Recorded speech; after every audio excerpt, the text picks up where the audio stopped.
Assalamualaikum warahmatullahi wabarakatuh. Salam satu data, kembali bersama Ahad Channel 12. Kali ini akan berbagi informasi terbaru mengenai tindak lanjut penanganan tenaga non-ASN tahun 2023. Untuk lebih jelasnya, simak informasinya sampai selesai dan pastikan kawan-kawan sudah subscribe channel ini agar tidak ketinggalan tutorial dan informasi terbaru lainnya. Jakarta, Menteri Pendayagunaan Aparatur Negara dan Reformasi Birokrasi, PAN-RB, Abdullah Azwar Anas, bersama Komisi 2, DPR, RI membahas tindak lanjut penyelesaian permasalahan tenaga non-aparatur sipil negara, ASN. Menteri Anas mengatakan, perlu kesepahaman bersama terkait prinsip dasar yang harus disepakati, sehingga ada kesamaan pedoman dalam mengambil solusi alternatif penanganan tenaga non-ASN yang tepat dan adil. Presiden Jokowi telah memberi arahan untuk mencari jalan tengah penyelesaian tenaga non-ASN ini.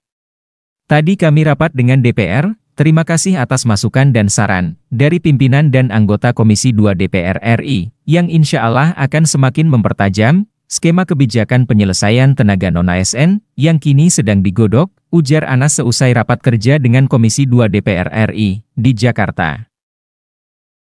Anas melaporkan proses pendataan non-ASN telah dilaksanakan sejak tahun 2022. Instansi yang telah mengunggah surat pernyataan tanggung jawab mutlak, SPTJM, sebanyak 595 instansi. Sehingga total non-ASN yang sudah dilengkapi SPTJM, sebanyak 2.355.092 orang. Berikut penjelasan langsung Menteri PAN-RB Abdullah Azwar Anas dalam rapat kerja dengan Komisi 2 DPR RI di Jakarta. Kami sampaikan. Pertama, terkait dengan penyelesaian tenaga honorer. Komitmen pemerintah dalam penanganan non-ASN, kalau kita lihat sejak 2005, kemudian 2012, 2017, sampai 2018, di mana ada seleksi CPNS bagi ex-THK 2, tahun 2018, Nakes dan tenaga pendidikan, kemudian lulus dari ex-THK 2 ada 6.812, kemudian sisanya itu kita lihat di nomor 4 Bapak sekalian, di siklus itu sisanya adalah 444.687. Kemudian ada PP 49 2015 terdapat larangan pengangkatan non-ASN. Itu nomor 4, kemudian nomor 5 Permen PAN-RB 2019 di mana seleksi THK 2 lulus 35.361, sisanya 410.110. Kemudian seleksi P3K bagi dosen dan tenaga pendidik PTNB 2.854 dan penyuluh pertanian THL 11.590. Kemudian di nomor 6 ada Permen PAN-RB 2789/2001 di mana seleksi CPNS P3K, JF guru dan JF non guru, kemudian submit seleksi ada 51.492 THK 2 JF guru. Nah, sisanya itu THK 2 378.880. Ini dari BKN 10 September 22. Nah, Bapak sekalian kami hormati, kemudian nomor 7 ada SE-Men PAN-RB nomor 185/151/2022 di mana ada pendataan non-ASN. Jadi pendataan non-ASN ini bukan berarti mereka didata untuk dijadikan ASN. Jadi ini pendataan. Ternyata yang mestinya tinggal 378.000 setelah kita data menjadi 2,3 juta non-ASN. Padahal jelas ada aturan yang tidak boleh mengangkat non-ASN. Bapak sekalian saya hormati, atas masukan dari pimpinan Dewan, dari pertemuan beberapa kali, kemarin ada pertimbangan penyelesaian tenaga non-ASN, yaitu guiding principle berdasarkan masukan dari pimpinan dan stakeholder yang beberapa kali bertemu dengan kami. Pertama, prinsip kita harus menghindari PHK massal. Karena kalau undang-undang itu kita jalankan, seperti yang kami sampaikan, maka akan ada pemberhentian massal. Kemudian hindari pembengkakan anggaran. Yang kedua, atas saran dari anggota Dewan dan seluruh stakeholder tidak mengurangi pendapatan yang diterima saat ini. Dan yang keempat, sesuai dengan regulasi yang ada. Sehingga tidak mengganggu pelaksanaan pemerintahan, dan pelayanan publik, mendorong peningkatan kualitas dan profesionalisme SDM dan aparatur sipil negara, dan memberikan kesempatan kepada seluruh warga negara yang termasuk tenaga non-ASN dan ex-THK 2 untuk berkompetisi menjadi ASN. Mbak saya hormati, inilah dasar hukum tata kelola manajemen ASN, di mana Undang-Undang Nomor 5 Tahun 2015 tentang ASN, di PP Nomor 49 Tahun 2015 tentang manajemen pegawai pemerintah dengan perjanjian kerja atau P3K, di pasal 96 jelas bahwa PPK dan pejabat lain dilarang mengangkat pegawai non-PNS dan atau non-P3K untuk mengisi jabatan ASN. Jika tetap mengangkat akan dikenai sanksi sesuai dengan perundang-undangan. Pasal 99, pegawai non-PNS dan atau non-P3K masih dapat bekerja sampai dengan November 2023. Undang-undangnya jelas, mestinya tinggal 400.000, tapi naik menjadi 2,3 juta. Nah, Bapak saya hormati, inilah pemetaan tenaga non-ASN di lingkungan instansi pemerintah. Ada surat Permen Pan RB tanggal 30 September 2002 mengingatkan PPK instansi terkait melarang pengangkatan non-ASN dan memberikan arahan melakukan pemetaan, menghapus jenis kepegawaian, tenaga seperti pengemudi, kebersihan, security dilakukan outsource, menyusun langkah strategis penyelesaian non-ASN. Kemudian ada surat Menpan RB Juli 2022 memberikan arahan PPK instansi untuk melakukan pendataan non-ASN disertai dengan SPTJM disampaikan kepada aplikasi pendataan non-ASN bkn.go.id. Ini untuk pendataan non-ASN dimaksudkan agar pemetaan dan mengetahui jumlah pada instansi pusat dan daerah, bukan untuk pengangkatan menjadi ASN. Sekali lagi, pendataan bukan untuk pengangkatan menjadi ASN. Nah, Bapak sekalian, Pak Ketua, dapat kami laporkan inilah hasil pendataan tenaga non-ASN, Pak Ketua. Rincian tenaga non-ASN, jumlah tenaga non-ASN menjadi 2.360.723. Ex-THK 2 itu ada 180.128, non-ex-THK 2 ada 2.180.595, tenaga pendidik ada 730.462, tenaga kesehatan ada 205.299, penyuluh ada 74.000, teknis ada 610.000, tenaga administrasi kurang lebih 738.000. 131.193 jabatan tidak sesuai dengan syarat pada surat 1511, contoh pengemudi, kebersihan dan sebagainya. 8.159 non-ASN bekerja di bawah 1 tahun.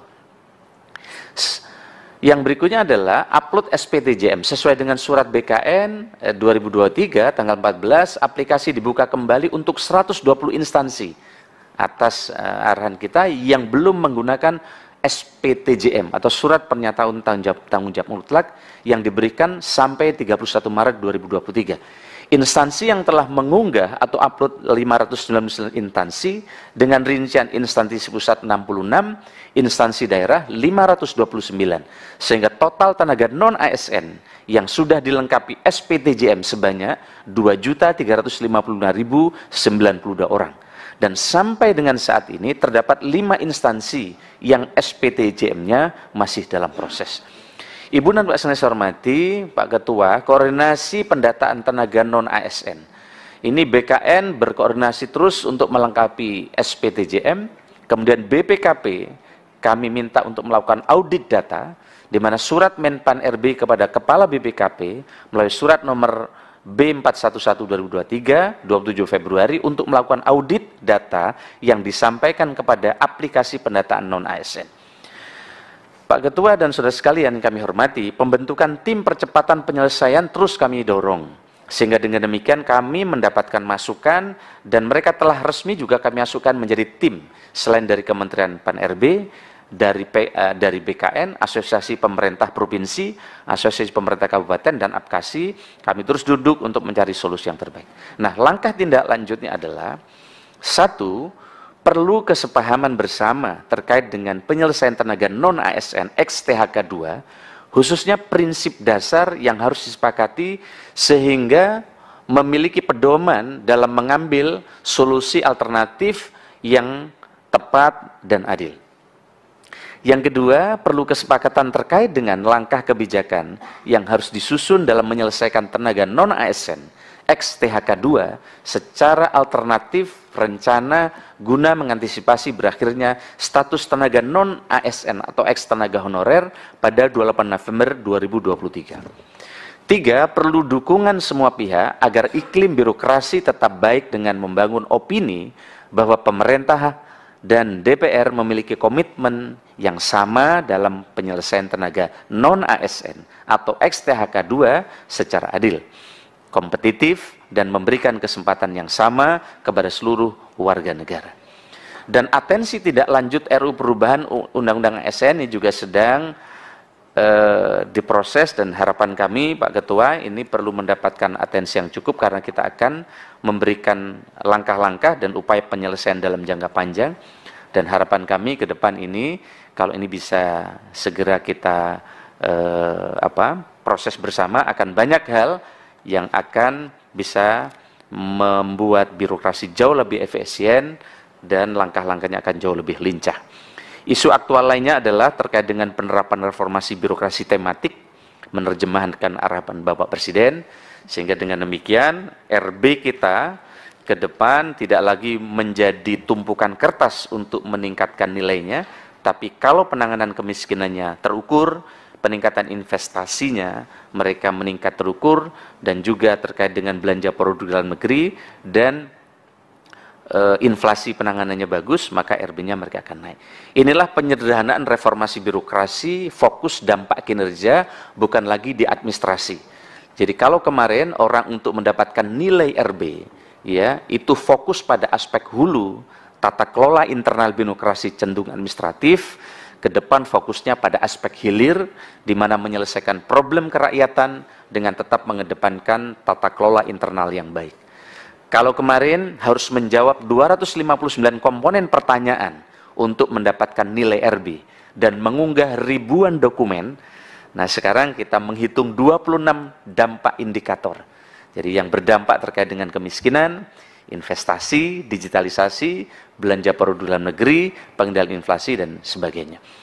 Yang berikutnya Pak Ketua adalah terkait dengan SPBE, Sistem Pemerintah Berbasis Elektronik. Kami juga sedang bekerja keras dengan lintas kementerian, bahwa SPBE ini yang ingin kami sampaikan tidak harus menambah aplikasi, sehingga satu inovasi tidak harus satu aplikasi. Terkait dengan pelayanan eksternal dan pelayanan internal, ini terkait dengan integrasi, interoperabilitas antar sistem di lingkungan pemerintahan, ini terus kami kejar atas arahan Bapak Presiden.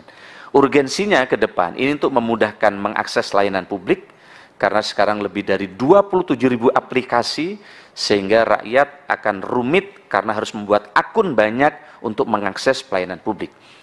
Yang kedua, untuk menaikkan indeks persepsi korupsi, tingkat kemudahan berbisnis, dan indeks penegakan hukum. Inilah transformasi digital, secara highlight saja kami percepat. Pelayanan publik, pemanfaatan digital berbasis data kependudukan, ada portal pelayanan publik yang ini sedang kita dorong, sehingga setiap kementerian tidak perlu banyak banyak akun atau banyak aplikasi, tapi kita desak mereka untuk mengintegrasikan sistem layanan dan berbagai akun yang ada di kementerian lembaga. Nah, secara nasional kira-kira seperti ini, backbone-nya salah satunya adalah kependudukan. Karena kalau data kependudukan telah terdigital, telah bisa diakses secara online, maka ini akan banyak menertibkan berbagai mulai data soal kemiskinan, soal terkait dengan imigrasi, dan seterusnya, termasuk hak-hak warga sipil yang lain. Orkestrasi program nasional ini diorkestrasi oleh 4 Menko. Jadi kalau 4 Menko ini bergerak, ini percapaiannya akan cepat, dan kami sangat senang karena 4 Menko ini bergerak cepat atas saran Bapak Presiden, sehingga penanganan program nasional secara terpadu melalui peningkatan akurasi dan akuntabilitas dalam penyelenggaraan program di lintas sektor ini bisa jalan. Bapak sekalian, berikutnya terkait dengan penyederhanaan jabatan untuk birokrasi yang lincah. Kemarin kita agak repot sekali karena jabatan pelaksana kita begitu banyak, sehingga ini sangat berat untuk bergerak cepat. Maka dari 3.414 klasifikasi, kami telah rombak tinggal menjadi 3 klasifikasi saja. dan ini berdampak pada kelincahan mobilitas 1,4 juta ASN. Begitu juga untuk jabatan fungsional yang ASN hanya bisa pindah dalam satu rumpun. Kalau dulu hanya jadi arsiparis, dia sampai pensiun di arsiparis, sekarang mereka sudah bisa digerakkan sesuai dengan potensi mereka. Sehingga ASN bisa pindah lintas rumpun, sehingga birokrasi jauh lebih lincah, dan ini berdampak kepada 2,1 juta ASN.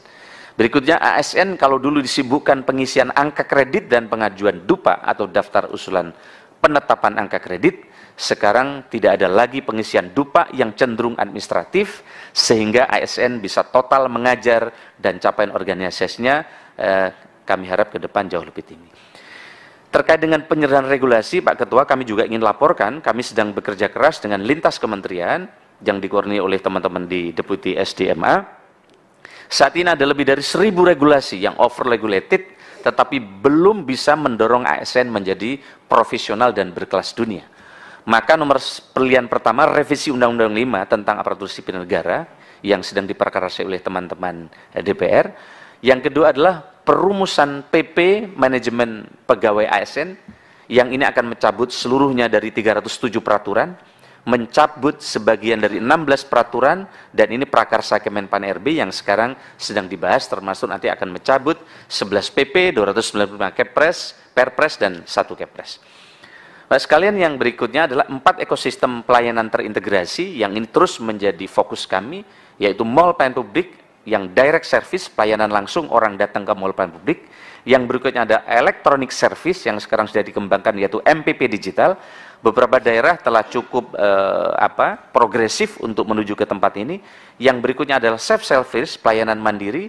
Yang berikutnya adalah mobile service, pelayanan langsung yang keliling ke berbagai tempat. Nah, MPP digital ini, Bapak sekalian, targetnya Mei ini akan jalan untuk di sedikitnya 20 kabupaten kota dan menuju ke 100 kota. Yang sekarang ini terus dilakukan replikasi dari dari Smart Kampung yang di Banyuwangi bersama dengan Telkom, Mandiri, LNSW, dan juga Peruri. Di mana MPP digital ini merupakan pelayanan publik berbasis elektronik pemerintah daerah yang terintegrasi dalam satu aplikasi. Yang fitur-fitur utamanya sekarang, Pak Ketua, adalah terkait dengan pengajuan permohonan layanan, tracking layanan, riwayat layanan, pengaduan layanan, profil pengguna, dan notifikasi. Nah, sekarang ini Pak Ketua, di berbagai daerah sekarang penduduk sedang melakukan face recognition sekali saja, sehingga begitu melakukan face recognition, data mereka sudah ada di data digital, mereka tidak perlu lagi berulang untuk pengisian data karena data mereka telah direkam. Sehingga dengan demikian targetnya, kalau sebelumnya masyarakat mengisi data berulang-ulang, targetnya ke depan masyarakat hanya cukup sekali input data saja. Karena sudah pakai face recognition, maka data mereka keluar. Sehingga kalau dia datang ke rumah sakit, secara bertahap, tidak harus mengisi banyak aplikasi, cukup dengan menggunakan ID yang mereka miliki, data-data itu akan keluar. Inilah rintisan MPP digital di 21 kabupaten kota, yang kemudian juga ada 100 kota berikutnya yang menjadi rintisan dari mall pelayanan publik yang sekarang sedang dikerjakan bersama-sama. Integrasi Adminduk dengan seluruh pelayanan publik ini menjadi pekerjaan kami dengan Kemendagri, Pak Ketua dan anggota Dewan yang terhormat, yang dibantu oleh Telkom, LNSW, Mandiri, dan juga oleh oleh Peruri. Nah, inilah peta sebaran MPP di Indonesia. Ini jumlah MPP berdasarkan tipologinya, ada kabupaten, kepulauan, kota, dan seterusnya, dan seterusnya. Nah, ini adalah progres pembentukan MPP, kami ingin laporkan, karena MPP ini digital yang bisa langsung dirasakan oleh rakyat lewat mall pelayanan publik ini. Belum terdapat di 394, tapi secara bertahap sudah terdata 338 dan masih dalam proses 56 kabupaten kota. Kami kira ini, Pak Ketua dan Ibu sekalian saya hormati, hal-hal pokok dan juga skala prioritas yang sedang kami kerjakan hari-hari ini di Kemenpan RB. Selebihnya, jika ada pertanyaan, nanti lampiran-lampiran akan terus kami sampaikan, termasuk kami sudah membuka line telepon, Pak Ketua, karena beberapa kebijakan baru ini rata-rata tidak dipahami dengan baik oleh daerah. Maka banyak daerah kadang harus konsultasi dan perjalanan dinas ke Jakarta. Supaya tidak menumpuk perjalanan dinas ke Jakarta, maka sudah kami buka ini. Kalau hari Selasa, hari SDM aparatur. Kalau hari Kamis, pelayanan publik, kemudian Rabu hari Kunwas, Jumat kelembagaan, sehingga mereka bisa tanya by phone. Begitu juga kami telah berikan jabatan fungsional, mereka tanyanya ke siapa untuk instansi pusat. Evaluasi kelas jabatan, instansi pusat ke siapa, semua kami deploy untuk bisa menjawab pertanyaan-pertanyaan ini. Begitu juga terkait dengan penanganan dan pengadaan untuk ASN. Sehingga dengan demikian, alhamdulillah, kami juga buat chatbot si pandai, sehingga mereka secara elektronik bisa dijawab dengan cepat kalau pertanyaan-pertanyaan yang sama berulang. Dari apa yang kami kerjakan ini, Pak Ketua, kami bisa mengurangi tamu 93%. Jumlah tamu kementerian berkurang datang ke kantor. Dan ini jumlahnya cukup signifikan karena bisa kita selesaikan secara daring, kecuali yang sangat mendesak saja yang datang ke tempat kami. Dan ini kita bisa hemat kurang lebih perjalanan dinas 75 miliar dalam beberapa bulan ini dengan daerah tidak lagi datang ke Jakarta. Dan ternyata jauh lebih efektif. Karena datang ke Jakarta rombongan 15 orang, yang datang kadang cuma 3 orang ke kantor. Nah, 3 orang itu pun kadang sambil main HP nanya-nanya. Tapi dengan ini mereka lebih mendapatkan informasi yang cukup.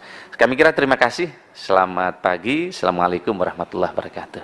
Waalaikumsalam warahmatullahi wabarakatuh. Terima kasih Saudara Menteri PAN RB.